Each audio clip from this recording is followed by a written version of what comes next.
ओ प्यारे बंधुओं, संगीत प्रेमियों,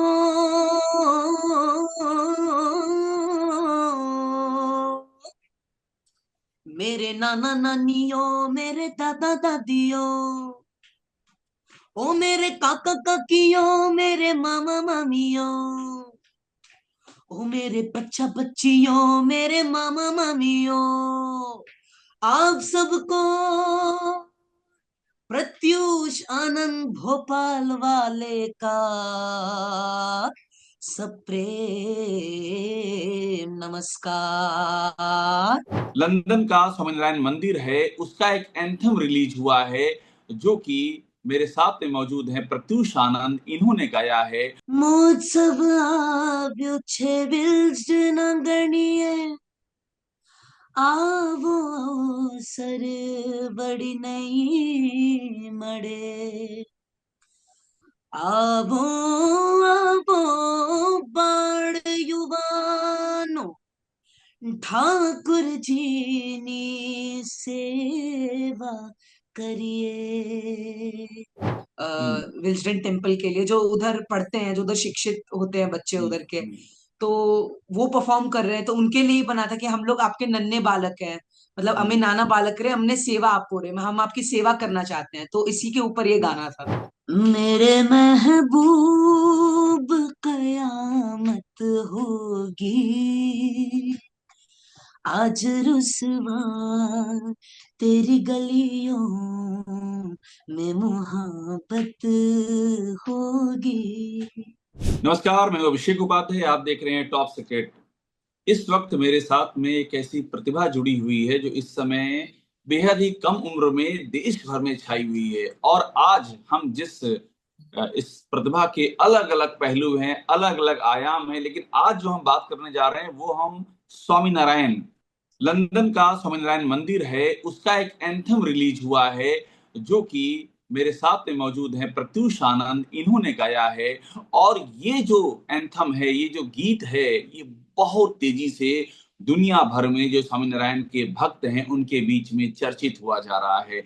इस आपको इस गीत की झांकी दिखाएंगे, झलक दिखाएंगे और प्रत्यूष से बात करेंगे। मैं आपको बता दूं प्रत्यूष का परिचय, मेरे पास इनके परिचय की लंबी चौड़ी फेहरिस्त मौजूद है।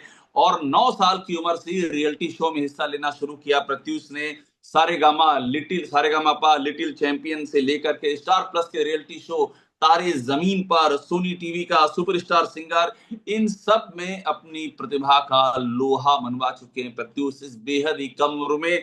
और अभिषेक बच्चन और न्योरा फतेही के साथ में जो एक फिल्म है उसमें भी बतौर गायक उसमें भी डेब्यू हो चुका है।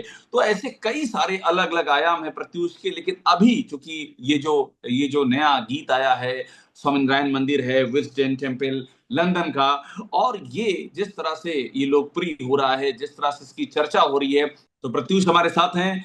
प्रत्युष, मुझे ये बताइए कि ये जो आपने गाया है, आप, जैसा कि मैंने परिचय दिया आपका अभी कि सारे गामापा से लेकर के star plus, Sony TV, in fact film का भी डेब्यू हो चुका है आपका। और ये जो गीत आपने गाया है स्वामीनारायण मंदिर से जुड़ा हुआ, इसमें अध्यात्म की फीलिंग है और ये बहुत पसंद किया जा रहा है। पहले मुझे ये बताइए कि ये फिल्म जगत से और इस रियलिटी शो से ये जो स्वामीनारायण के लिए गाने का ये कनेक्शन कैसे बना आपका?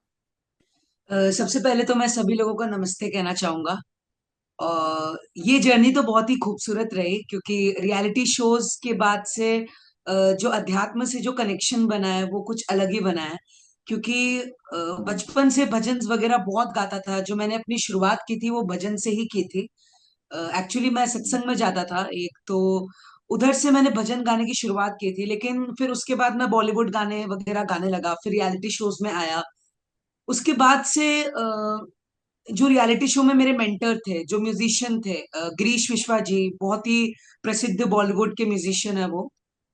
तो उन्होंने मेरी आवाज को सजेस्ट किया एज अ विल्सडन टेम्पल के लिए, और विल्सडन टेम्पल वालों ने मेरे को कांटेक्ट किया, और उधर से ही मेरी ये जो सिलसिला था टेम्पल के लिए गाने का मौका मिला मेरे को, सबसे पहली बात तो उधर से ही मेरी ये जर्नी शुरू हुई भजन गाने का, और ये मेरा पहला भजन था, वो भी गुजराती लैंग्वेज में। ये मैंने ध्यान दिया है कि गुजराती लैंग्वेज में है। आप रहने वाले हैं मध्य प्रदेश में, भोपाल के, जी और ये जी गुजराती भजन इतने कॉन्फिडेंस से आप गा रहे हैं, जैसे लग रहा है कि आप गुजरात के रहने वाले हों और वहीं पर ये सीखा हो गुजराती आपने। जी। तो ये भाषा को कैसे कमांड किया आपने? लग नहीं रहा कि आप हिंदी भाषी हैं, जिस तरह से आप एकदम तन्मयता से गा रहे हैं। भाषा को तो मैंने मतलब बहुत प्रैक्टिस हुई उसकी भाषा की, तो मतलब थोड़ी दिक्कत हो रही थी शुरू में, क्योंकि मोत्सव, आव्योचे, विल्सडन, ये सब जो प्रोनाउंसिएशन थे बहुत मुश्किल हो रही थी शुरू में, लेकिन हम्म। वो धीरे धीरे प्रैक्टिस की तो वो अपने आप वो बैठते गया, और फिर वो लगा ही नहीं कि मतलब मैं गुजराती मतलब हूं नहीं, ऐसा मतलब गुजराती नहीं हूँ ऐसा। तो उसकी प्रैक्टिस काफी की मैंने शुरू में। जी। तो एक बार, हालांकि एल्बम तो हम, जो आपने गाया है वो तो हम दिखा ही रहे हैं, लेकिन अगर बात करते समय भी आप ये इस भजन की शुरू की दो लाइनें गुनगुना देंगे तो जी एक अलग ही अनुभव होगा वो। जी जी जी, जरूर गाने कोशिश करता हम्म। हूँ।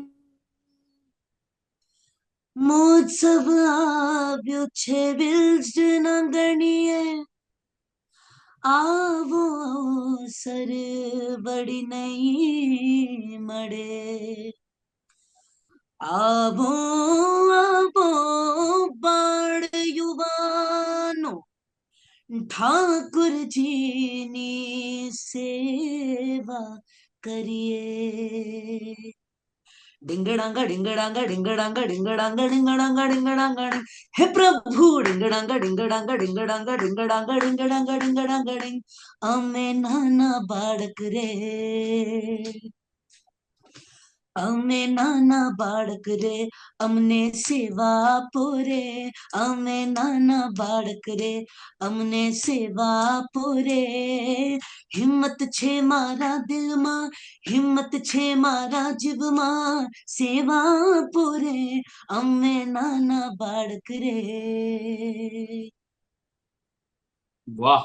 तो ऐसा लग रहा है कि, और लग क्या रहा है, यही होगा, आप जो गा रहे हैं इसको आप समझ भी रहे हैं अच्छी तरह से, मतलब वो फीलिंग आ रही है गाते हुए। जी जी जी तो पूरा इन लोगों ने, मतलब आपको उसका भाव, उसका अर्थ ये सब समझाया होगा, स्वामीनारायण संप्रदाय जी जी, से, इनने चूंकि उनका समझाया ये था जी। एंथम है तो उन्होंने पूरा उसको आपको ब्रीफ किया होगा। हाँ, एक्चुअली 25 साल के बाद ये सेलिब्रेट किया जा रहा था विल्सडन टेम्पल का, तो इसलिए उसके लिए महोत्सव, बहुत बड़ा महोत्सव हो रहा था, तो उसके लिए ये गाना था।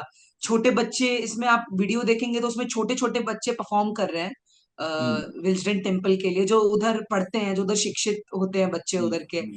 तो वो परफॉर्म कर रहे हैं, तो उनके लिए ही बना था कि हम लोग आपके नन्हे बालक हैं, मतलब हमें हम्म। नाना बालक रहे, हमने सेवा आपको रहे, हम आपकी सेवा करना चाहते हैं, तो इसी के ऊपर ये हम्म। गाना था। तो जी। अगली बार तो मुझे गुजराती सीखनी पड़ेगी बात करने के लिए आपसे, हैं? जी जी।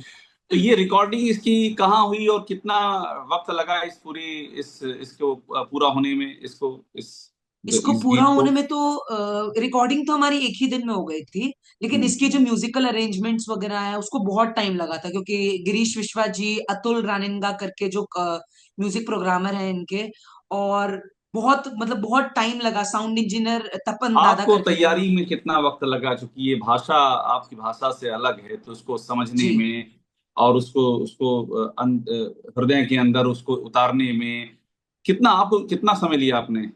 मेरे को लगभग एक हफ्ते का समय लगा था पूरा, मतलब धुन हम्म। वुन बैठाने में और वर्डिंग्स वगैरह वो सब करने में। जी तो ये ट्रांजिशन कैसा लगा? अभी तक फिल्मी गीत आप गाते थे, रियलिटी शो में गाते थे, और ये भजन की पहला भजन आपने बताया, तो जी। ये ट्रांजिशन कैसा लगा आपको, फिल्म की दुनिया और ये भजन और अध्यात्म की दुनिया? नहीं, एक चीज मैं आपको बताना चाहूंगा, भजन से अलग ही जुड़ाव है। जब मैं भजन गाता हूँ तो मेरे को लगता है कि मतलब मैं कुछ कनेक्ट हो गया हूँ, ऊपर से कनेक्ट हो गया हूँ, तो भजन से मेरा शुरू से ही लगाव था। जैसे कि मैंने आपको बताया था, मैं शुरू से शुरुआत जो की थी भजन से ही की थी, तो फिर भजन गाया, उसके बाद फिर फिल्म वाली जगत में चला गया, उसके बाद फिर भजन में आ रहा हूँ, तब एक ऐसा लग रहा है कि चलो अब एक सुकून वाली जिंदगी वापस, एक सुकून वाला जो मतलब भजन से अलग ही एक कनेक्शन है मेरा, तो बहुत ही अच्छा लग रहा है, मतलब वापस से एक भजन ही मिला मेरे को, तो बहुत ही। ये बात आपकी सुन करके जो स्वामीनारायण संप्रदाय के भक्त हैं उनको बड़ी खुशी होगी, क्योंकि जब कलाकार अपनी भावना से भी जुड़ जाए, उनके मिशन से, उनके उद्देश्य से, तो ये अपने आप में बड़ा ही सुखद होता है। स्वामीनारायण चूंकि संप्रदाय का ये उनका मंदिर है लंदन का, और आपने इसके लिए एंथम गाया है, इनका गीत गाया है, तो आपने इनके बारे में भी पढ़ा होगा, क्योंकि छोटे छोटे बच्चे वहां, आपने खुद ही बताया, वहां शिक्षित होते हैं, वहां पढ़ाई करते हैं, और पढ़ाई करके वहां सांस्कृतिक गतिविधियां भी करते हैं, सब सीखते भी हैं। जी और जिस तरह से स्वामीनारायण मंदिर का हम देखते हैं कि गुजरात से लेकर के और लंदन, न्यूयॉर्क, दुनिया के कई जी देशों में इनकी शाखाएं हैं, इनके मंदिर हैं, जी तो उसको भी आपने पढ़ा, समझा और जाना होगा मेरे ख्याल से। जी जरूर। उसके बारे में तो उसकी हिस्ट्री तो जाननी ही पड़ती है कि क्या हिस्ट्री रही है विल्सडन टेम्पल की, और क्या क्या चीजें हैं। मतलब ये सब तो भाव डालना ही पड़ता है कि विल्सडन टेम्पल में, मतलब जैसे कि महोत्सव आ रहा है, उसके लिए एक एक्साइटमेंट, गाने में एक एक्साइटमेंट होनी चाहिए कि महोत्सव आवे छे विल्सडन अंगड़ी, मतलब एक बच्चे झूम रहे हैं, गा रहे हैं। तो उसके लिए पूरी हिस्ट्री की क्या रही है विल्सडन टेम्पल की, वो तो जानना ही पड़ता है, मतलब वो तो जरूरी है। भाव लाने के लिए आप पे, आपके पास फील ही नहीं होगा तो वो हम्म, कैसे, उसकी स्टोरी नहीं पता पता होगी तो वो फिर उसमें भाव डालना मुश्किल है मेरे हिसाब से। बिल्कुल ठीक कह रहे हैं। तो इससे ये आपका जो भजन है, इसके अलावा जो बाकी की दुनिया आपकी, वहां भी चलेंगे।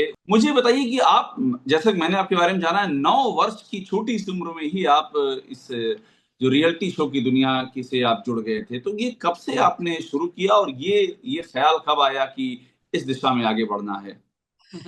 सही बताऊं तो शुरू में मैं तो बस ऐसे एंटरटेनमेंट के लिए गया था, चलो अब टीवी पे आना है। छोटे बच्चे को क्रेज होता है कि मैं टीवी पे हम्म, आऊंगा। तो हम्म, मैंने उसके पहले कुछ नहीं सीखा था। मेरे पापा एक्चुअली भजन गाते थे, मतलब उनको भजन का काफी शौक है, और हम्म, अभी भी वो रेगुलर भजन के प्रति बहुत ज्यादा समर्पित है अपने भजन के हम्म, लेके। तो हम्म, वो बचपन से मतलब अपने एज से बचपन से ही वो भजन गा रहे हैं, तो उनका कुछ ना कुछ गुण मेरे में आया। तो फिर मैंने हम्म, सोचा कि मैं, चलो मैं रियलिटी शो में पार्टिसिपेट करता हूँ, और हालांकि हम्म, मैं उधर स्टूडियो राउंड तक टॉप 30 तक भी पहुंच गया था। हम्म, उसमें मैंने पलट गाना गाया था, तेरा ध्यान हम्म। किधर है, तेरा हीरो इधर है, तो वो अरे, तो गाना ये मेरा ऐसे पहला ऐसे नहीं बताया जाता कि मैंने ये गाना गाया था, 2 लाइन गा के बताई जाती है। था। देखा है तुझको जब से, है मैं तो हिल गया, लगता है मेरे सीने से दिल निकल गया, मम्मी से क्या डैडी से भी मिलाऊंगा तुझे, अरे जो भी मैं कहूँ तुझे लगता है क्यों गलत, पलट, तेरा ध्यान किधर है कि तेरा हीरो इधर है, तेरा ध्यान किधर है कि तेरा हीरो इधर है, तेरा ध्यान किधर है, तेरा हीरो इधर है, तू पलटना, तुझे इतनी भी खबर है कि तेरा हीरो इधर है, तेरा ध्यान किधर है, ये तेरा हीरो इधर है। तो ये गाना गाया था। वाह! आखिरी लाइन से तो हर कोई सहमत हो जाएगा कि तेरा हीरो इधर है। इस अंदाज में आप गा रहे हैं, इससे हर कोई सहमत हो जाएगा। मुझे ये बताइए कि ये सारे गामा पा लिटिल चैंपियन की आप बात कर रहे होंगे, ये जो जी शुरुआत आपकी हुई है, और उसके बाद ये जो मैंने डिटेल, मेरे पास है आपका पूरा ब्यौरा, मैं देख रहा हूँ, स्टार प्लस के रियलिटी शो तारे जमी पर, सोनी टीवी, सुपरस्टार सिंगर, और इसके साथ में कि फिल्म जो है जिसमें अभिषेक बच्चन और नोरा फतेही हैं, इसके बारे में जरा बताइएगा, इसमें कौन सा गीत था जो आपने गाया? तो एक्चुअली जब मैं सुपरस्टार सिंगर से वापस आया था ना, तो मैंने एक गाना, मेरे को ऑफर आया था गाने गाने की तरफ से कि एक मूवी आ रही है उनकी। तो मैं जैसे ही आया था, तब मतलब मेरे को अभी एक्चुअली 1.5 साल हो गया आते हुए उधर से, सुपरस्टार हम्म, सिंगर से। हम्म, तो तभी हम्म, ये गाना रिकॉर्ड हुआ था, और हम्म, अभी कुछ महीने, 1 ही महीने पहले ये रिलीज हुआ है। तो मैंने तो मतलब ऐसे उम्मीद छोड़ दी कि रिलीज होगा नहीं होगा, लेकिन एकदम हम्म, से इसकी डेट आई कि ये रिलीज हो रहा है, ये मूवी रिलीज हो रही है। तो ये हमने रिकॉर्ड किया था 3 बच्चों ने मिलके, हम्म, सबने रिकॉर्ड किया था। फीमेल्स भी थे, मेल भी थे, 3 मेल 3 फीमेल थे। तो एक मीका सिंह सर के साथ एक ये वर्जन है, और एक हमारा पर्सनल का वर्जन है। तो ये बहुत ही अच्छी इसकी रिकॉर्डिंग हुई थी, और बहुत ही अच्छा, मतलब पहला गाना था, तो एक नर्वसनेस भी थी अंदर कि क्या हम्म, होगा, लेकिन बहुत अच्छे से, भगवान की कृपा से बहुत अच्छे से वो रिकॉर्ड हो गया था गाना। और फिर वो रिलीज हुआ 1 महीने पहले। मैं तो एकदम कूदने लगा कि यार अभी 1.5 साल पहले तो ये इसका नाम ही नहीं था कि रिलीज होगा नहीं होगा, लेकिन फिर वो हम्म। रिलीज हुआ, और फिर अभी काफी अच्छा परफॉर्म किया है गाने ने। जी। वाह, बहुत बढ़िया। तो आपने फॉर्मल ट्रेनिंग कहाँ से ली संगीत की? मैंने फॉर्मल ट्रेनिंग, मेरे गुरुजी हैं पंडित देवानंद पाठक जी, क्लासिकल के। उनसे अभी मैं सीख रहा हूँ। और मतलब अभी मैंने क्लासिकली ट्रेनिंग शुरू की है अभी। जी। अभी शुरू की, मतलब ये आप अभी जब शुरू पहली मतलब जब नहीं, अभी शुरू नहीं किया, मतलब जैसे कि प्रोफेशनली जो मैं कर रहा हूँ अभी मुंबई में रह के 2 साल से अभी मैं प्रोफेशनली क्लासिकल सीख रहा हूँ। नहीं, लेकिन जी। आप जब पहली बार गए 9 साल की उम्र में रियलिटी शो में, उस समय तक जी। कोई कोई ट्रेनिंग ली थी आपने? नहीं, उस समय 9 साल की उम्र में तो नहीं ली थी। 9 साल की उम्र में मैंने जैसे बताया कि पापा को सुनते सुनते, हम्म। यूट्यूब पे किशोर दा, लता जी सबको सुनते सुनते ही मैं गया था। वो एकदम तो स्पॉन्टेनियस था, 9 साल वाला, एकदम स्पॉन्टेनियस। जी जी जी। एकदम टीवी नेचुरल। पे आने का शौक, टीवी पे आने का अच्छा। शौक था वो। जी। हाँ। तो आप मुझे एक बात ये बता दीजिए कि आप जो है अलका याग्निक, हिमेश रेशमिया, शंकर महादेवन, विशाल डडलानी, इन सब के साथ में आप स्टेज शेयर कर चुके हैं, ये जी। अनुभव कैसा रहा आपका? ये अनुभव तो बहुत ही अच्छा था। एक्चुअली शंकर हम्म। महादेवन जी के साथ तो मैंने एक गाना भी परफॉर्म किया था स्टेज पे। हम्म। उनका ही गाना रॉक एंड रोल सोनी है, तारे जमीन पर जो मैंने बात बताया, उसके जज थे वो स्टार प्लस के। 2021 में ये रियलिटी शो आया था। तो उसी में उनके साथ मैंने काफी, उनके साथ तो काफी स्पेंड किया है टाइम। हमारे लिए वो खाना वाना लेके आते थे। बहुत ही हम्म। फूडी है वो मेरी तरह। अब पहले की हम्म। फोटोज देखेंगे, मैं ऐसा हूँ उसमें थोड़ा सा, हाँ, बहुत वो ज्यादा अब मोटा लग हूँ। रहा है जी। कि अब लग रहा है कि एक्सरसाइज का असर है इस समय। पहले की जी जी फोटो से, पहले की फोटो आपकी हम दिखा भी रहे हैं आपके साथ साथ में, पुरानी जी जी फोटो देख भी, लोग देख भी रहे हैं जी आपकी। जी। तो पुराने में बहुत मोटा था, बहुत खाता था, मतलब सिर्फ दो काम थे मेरी जिंदगी में, खाना और गाना। बस दो हम्म। चीजें करता था। लेकिन फिर शंकर महादेवन जी से जब बात की, उनसे सीखने का जो मौका मिला, उनकी टेक्निक्स, उनसे जब हम्म। लाइव सीखने का मौका मिला, तो वो बहुत ही बढ़िया एक्सपीरियंस था मेरे लिए। क्योंकि आप एक लेजेंडरी आर्टिस्ट के साथ आप रह रहे हो, वही बहुत बड़ी बात है। आप उनका साथ भी मिल रहा है, तो वो मेरे लिए बहुत ही बड़ी बात थी। जी। तो ये चेंज कैसे आया? आप कह रहे हैं पहले खाना और गाना, ये दो आपकी जिंदगी के मोटो थे, अभी क्या बदलाव कर लिया है? अभी बदलाव थोड़ा हेल्थ को लेके किया है, क्योंकि खाना गाना अगर होगा तो उसके साथ हॉस्पिटल भी जाना पड़ेगा। क्योंकि खाना के साथ अगर आप जंक ज्यादा खाओगे तो हॉस्पिटल भी जाना पड़ेगा, फिर आपका गाना बंद हाँ। होगा। तो इससे अच्छा है खाना खाओ, गाना गाओ और जिम जाओ। 3 चीज अभी मैंने ऐड कर ली है। खाना लेकिन हेल्दी खाओ। हाँ, जी तो ये उसका असर दिखाई पड़ रहा है। जी जी। तो मुझे आखिर में अपना एक पसंदीदा गीत, आपने तो किशोर दा की बात की, हम लोग तो किशोर दा को बचपन से ही, हम हमारी याददाश्त में किशोर दा को सुनना रहा है। कोई जी। भी गीत उनका या किसी का भी आपका जो फेवरेट हो, हम चाहते हैं ये बातचीत इसी मोड पर समाप्त हो, आपके फेवरेट गीत से। किशोर कुमार जी जैसे अपने शोज को इंट्रोड्यूस कराते थे, वो एक अंदाज में करते थे। जब भी वो शो करने जाते थे तो उनका एक अंदाज था, वो मैं पेश करना चाहूंगा। जैसे कि आज उनका नमस्कार भी है, मतलब आपके ऑडियंस को भी नमस्ते करना चाहूंगा कि वो देख रहे हैं ये वीडियो, तो उसी के थ्रू एक गाना। हम्म, ओ प्यारे बंधुओं, संगीत प्रेमियों,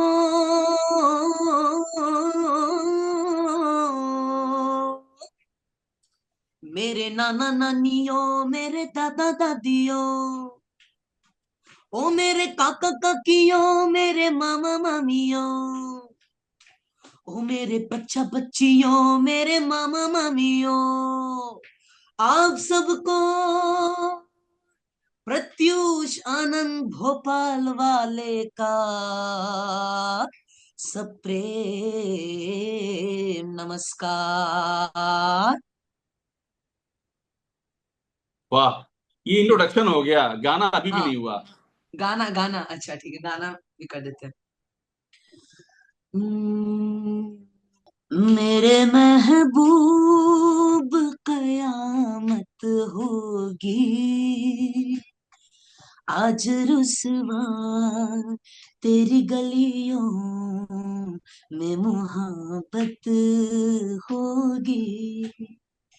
मेरी नजरें तो गिला करती है, तेरे दिल को भी सनम तुझ से शिकायत होगी। मेरे महबूब। जी। बहुत बढ़िया प्रत्युष, बहुत बहुत बधाई आपको, बहुत शुभकामनाएं। मकसद क्या है जीवन में आगे चल करके? किस तरह से आप तो गायन के क्षेत्र में हैं, मैं पूछूं, आइडल जो होता है, आदर्श होता है, किसकी तरह बनने का सोचा है इस क्षेत्र में? अ, इसमें तो मैंने लता जी, किशोर कुमार दा, उनको मतलब सरपास करने का सोचा है। पता नहीं भगवान मैं कर पाऊंगा, उस वैसी मेहनत करनी है कि उनको सरपास कर पाऊं और नाम मेरा सदियों तक याद रखा जाए। जैसे किशोर दा, लता जी को कोई नहीं भूल सकता है। एक हम्म, मेमोरी कार्ड में फिट है कि किशोर दा और लता जी हैं कोई सिंगर। तो उनको हम्म, ही मैं अपना आइडल मानता हूँ और उनकी तरह ही बनने की कोशिश। जी। वाह।